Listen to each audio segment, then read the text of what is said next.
কি হয়েছে সেটা তো তুই আমারে কবি। আমি তো কিছুই বুঝতে পারতেছি না, আমি কি করছি সেটা তো আগে কইবেন।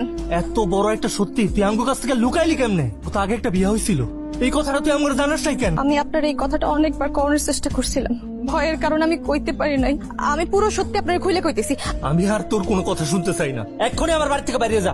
কি করছে বৌমা? ও একটা বেঈমান, তুমি জানো মা? ওর আগে একটা বিয়ে হয়েছিল।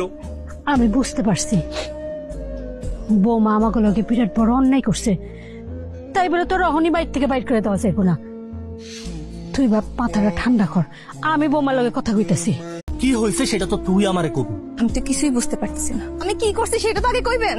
এত বড় একটা সত্যি তুই আমগো কাছ থেকে লুকাইলি কেমনে? ও তো আগে একটা বিয়ে হয়েছিল, এই কথাটা তুই আমার জানাস নাই কেন? আমি আপনার এই কথাটা অনেকবার করার চেষ্টা করছিলাম, ভয়ের কারণে আমি কইতে পারি নাই। আমি পুরো সত্যি আপনার খুলে কইতেছি। আমি আর তোর কোনো কথা শুনতে চাই না, এক্ষুনি আমার বাড়ি থেকে বেরিয়ে যা।